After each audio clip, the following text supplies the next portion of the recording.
Hisco's is a fitness club located in Surrey Hills, New South Wales. It has been run by the same family for 37 years, since 1981. Its unique approach to fitness is well known and loved among its members. Hisco's has a low-key atmosphere with a focus on real people and real results. Its brand strategy involves featuring members in a gym into a down-to-earth style. Now we will look at Hisco's internal environment. The internal environment consists of three components, which are resources, capabilities, and core competencies. Resources consist of tangible and intangible resources. Hisco's tangible resources includes its financial resources, with the ability to generate funds shown from their survival from the global financial crisis. Secondly, their physical resources, which include their gym located in Surrey Hills, New South Wales, which is filled with their gym equipment and facilities such as their squash court. For their intangible resources, Hisco's has a high reputation, shown from the company's long history since founded in 1981. It is also shown by customers' high rating and review of their gym, with a rating of 4.6 out of 5 in Google reviews.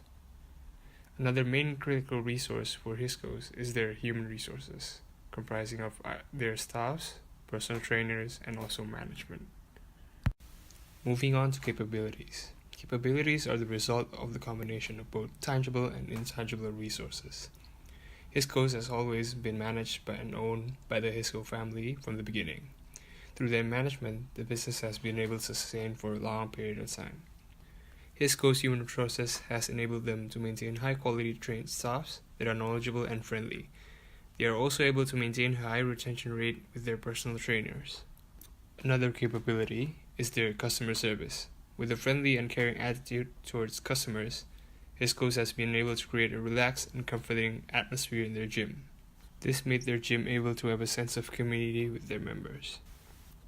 Lastly, Hisco's offers a range of training programs for personal training, fitness classes, and also squash. In order to know if these capabilities could become a source of competitive advantage, first we need to look at the VRIN criteria. According to the resource-based view, there are 4 criteria needed to be fulfilled for a firm's capabilities to be considered as a valid source of competitive advantage, which are valuable, rare, inimitable, and non-substitutable. Based on the mentioned capabilities, Hisco's strong points would be their management and customer service. Their management has been kept within the family and is proven to be successful from their performance. And also, their customer service is perceived to be of great quality by their customers. They have been able to create a community of loyal gym goers from the niche market located in Surrey Hills who enjoy their old school gym atmosphere. Though these capabilities are rare and valuable, with further evaluation using their VRIN criteria, it shows that these capabilities are to an extent able to be imitated or substituted. Even though Hisco's has performed well with their management, it is not to say that other management strategies are not able to perform similarly or even better. On the other hand, customer service is quite possibly not difficult to be imitated. Though their sense of community with their members may not be fully replicated, but staffs are able to be easily trained to provide friendly service, allowing other gyms to imitate their concept of an old school gym atmosphere. Thus concluding that no capabilities of Hisco's are able to be a source of competitive advantage. We will further analyze the external environment of Hisco's, which is made by the general and industry environment, which determine the industry and the firms within it. The general environment includes demographic, economic, political, sociocultural, technological, global, and physical environment segments, while the industry environment will be analyzed by Porter 5 forces. Furthermore, these environments will be discussed in a form of a strategic group map analysis.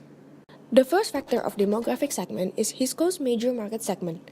People aged 15 to 34 make the biggest share of the market because they're generally more image conscious, can withstand the effects of high-intensity training, and compared to other share of the market, they have more leisure time. This segment contributes the most to Hisco's revenue growth. Thus, they use its social media presence to appeal to this segment, such as Instagram and Facebook page.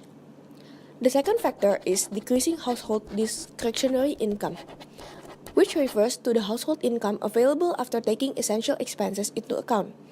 This factor gives the ability for consumers to purchase on non-essential products and services, including gyms and fitness centers. Fluctuations in discretionary income might give the threat to the industry, as consumers may be hesitant about their spending. In the next 2 years, discretionary income is projected to decline.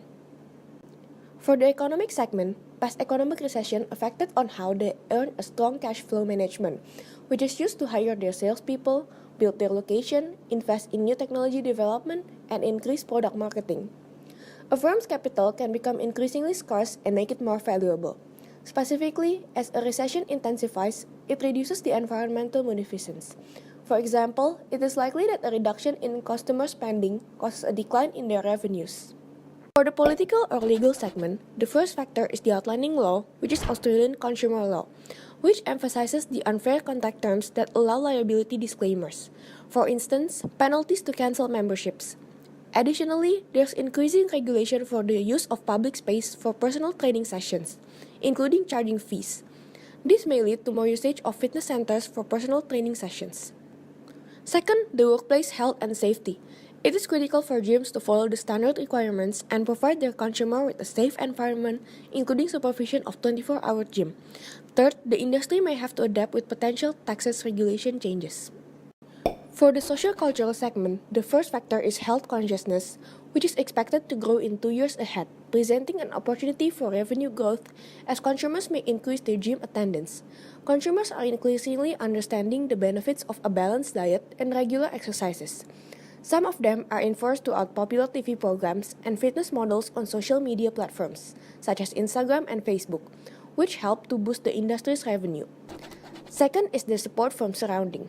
According to Duncan, people who have their friends or family supporting them to be active or are physically active themselves helps to motivate them in doing more physical exercises. The technological segment factors are internet, such as social media factors that help Hisco's to expand their network by recruiting new clients and expand their business, and innovative fitness machinery, which has been upgraded by the latest technology that enables the customers to stream music, watch TV, and monitor their heart rate and stamina while they work out. Moreover, they could put their personal data into machines to enable them in having a tailored and personal workout. The global segment factor is the global financial crisis, or GFC. They've recovered the downturn during the GFC. Discretionary income has increased over the past 5 years, providing consumers with more funds to spend on discretionary items, such as gym members. This increased Hisco's revenue and allowed them to expand their business, such as expanding their locations and recruit more new members. The last segment is the physical environment segment, which is related to the climate and health.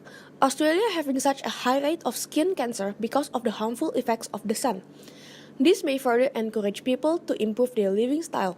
One of them is by exercising, and this will impact on the industry services. Moreover, they'll be encouraged to do indoor physical exercises due to their concern of the harmful effect of the sun. Porter's 5 forces model is the principal industry characteristics, including 5 parts.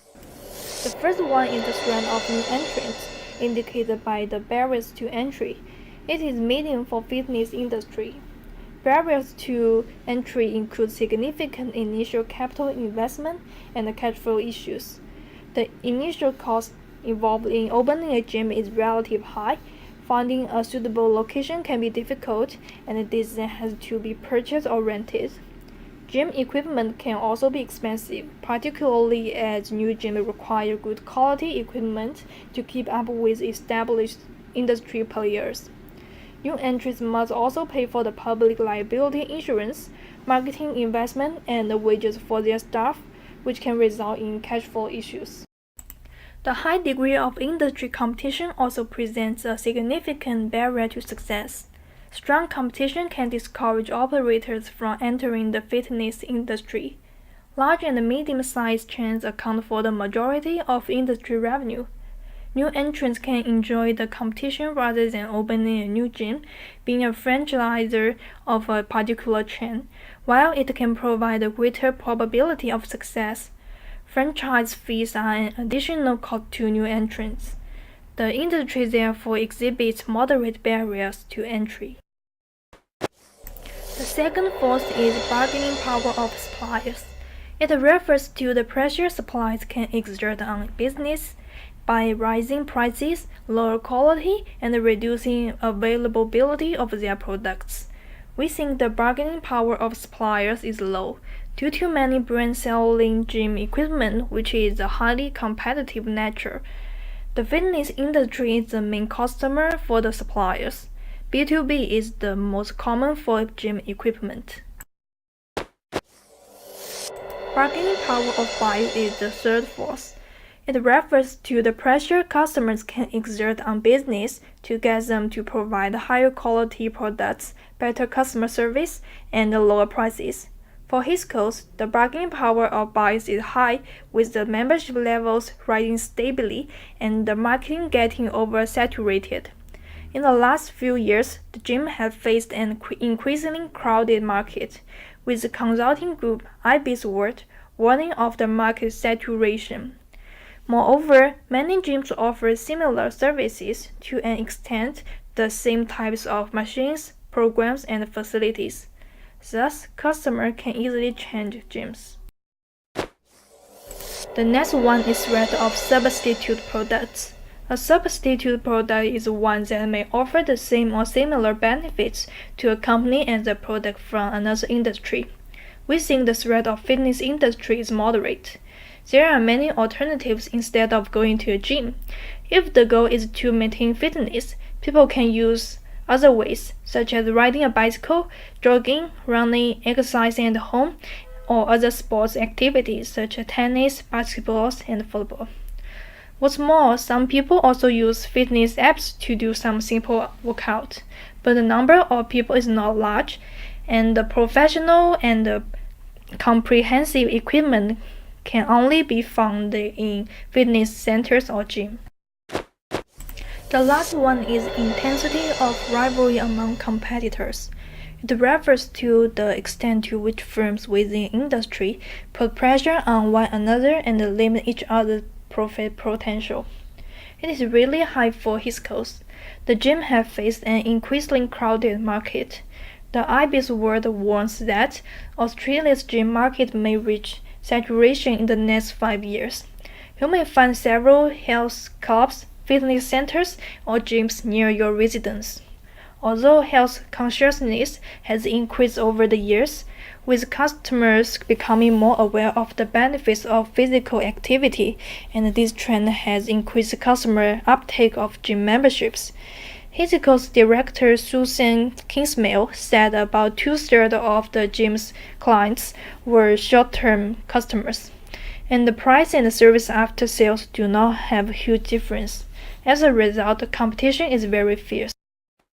A price-benefit positioning map shows the relationship between the prices and the primary benefit that a product provides to customers. The x-axis is equipment, activities, and services. The y-axis is the price. Good Life Fitness, Fernwood Anytime Fitness, and F45 are compared with Hisco's. Clearly showing the map, Hisco's price is average, and in terms of services, Anytime Fitness and Good Life provide basic equipment, programs, and trainers. Besides basic services, Hisco's has small group training and specializes in squash. Fernwood is women-focused and equipped with child care facilities, 8 programs including pregnancy exercise, so it's more various. Due to F45's high price, there are more customized programs, exercise changing every day. In conclusion, Hisco's is in the middle of the map. Now we move on to the business level strategy of Hisco's. There are 5 types of business level strategies, according to Thompson 2014. These strategies are based on 2 dimensions, one being the breadth of target consumers, the other being focus of cost versus differentiation. These types are considered as follows. As we analyze Hisco's, we can see a few key pieces of information, one of which is how they cut costs. Hisco's, compared to other gyms, actually demonstrate a higher cost output behavior. This is to say that cost is not as much of an issue as they aim to make extra profit off their strategy to differentiate. This is demonstrated in the fact that Hisco's is not a regular 24/7 gym that is rarely staffed. Instead, they regularly have their premises staffed during the hours that they are open. In other words, there are wage expenses. Additionally, the equipment used isn't just stock standard, it's commercial grade, so there are stock expenses. Not to mention the location of the gym, primarily based in the CBD for convenience, runs a higher cost of rent, in other words, capital costs. We can see here that cost isn't as much of an issue as it is to differentiate, which brings us to our second point. According to Messi.com, the aim of HISCOs in terms of differentiation is to emphasize on authenticity, including the environment. This is provided by staff and members. This down-to-earth style with bold typography and a contemporary design that encourages people of Surrey Hills to engage with the brand. The core values of authenticity, integrity, and uninhibited nature appeal to the broad society of Surrey Hills, Sydney, and Australia. With this in mind, we move to our third point. HISCOs is able to capture a large proportion of their members to be long-term. This is mainly because these long-term members resonate significantly with these core values in regards to fitness and gym industries. In the case of resonating specifically with these core values and the keeping of long-term members, it can be seen that the strategy of HISCOs employs to cater to a wide audience. This wide audience strategy also caters to a niche target audience. According to the information collected, it can be concluded that HISCOs uses mainly a broad differentiation strategy. This is justified by the measures of the two dimensions. The breadth of how broad the target market within the fitness industry as a whole is, along with the cost pricing versus differentiation emphasis, are both at a moderate level. In terms of breadth, HISCOs demonstrates a strategy to capture a particular audience that could be considered niche to some extent. However, this niche audience is quite seemingly abundant in the Australian population, according to ABS. Because of this, the breadth of dimension in regards to HISCOs would be considered in the middle. It's the same with cost and differentiation.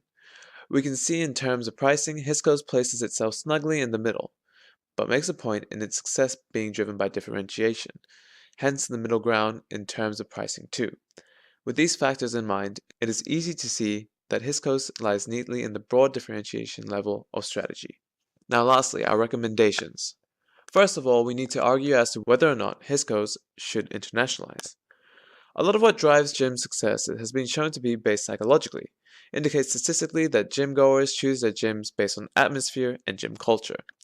This aligns closely with the culture of a nation, as when a gym is initialized, the company aims to capture the audience in scope of either a suburb, city, or at most, a country as a whole. Taking this into account, internationalizing would be risky because of the potential clash in culture, even in a small level, which can take a large impact into how well received the franchise or brand name will be. Instead, we have two other recommendations. For example, first of all, is local franchising, opening a new business under the same name. Local franchising takes a less costly budget and less social incompatibility risk than internationalizing, while also providing similar benefits of increasing exposure for more branding and capturing a larger following. The argument against this in terms of internationalizing is that there is potential of capturing a larger audience internationally and wider variety. However, after looking at risk, the value of internationalizing completely compared to local franchising is marginally discounted. This alternative follows a more secure way of capturing a larger audience and develop a stronger brand in domestic level. Locally franchising refers to opening more HISCOs gyms separate from the current. These gyms could be opened up within Sydney, in different suburbs, or could also open up in other cities across Australia, such as Melbourne. Secondly, we have expanding, buying more capital in the area to expand the current premises of the company. Expanding the current business is a smaller scale version of franchising locally. The argument of franchising locally is also under the assumption that the market in Sydney alone has reached a level of saturation, where increasing business would develop a diminishing returns. If the case is that there are more people willing to join HISCOs as a consumer and member, to the point that the business would be oversaturated, then it'd be a smart idea to expand. This is under the assumption that there is an opportunity to capture a larger market within Sydney, whereas otherwise it'd be smarter to franchise locally.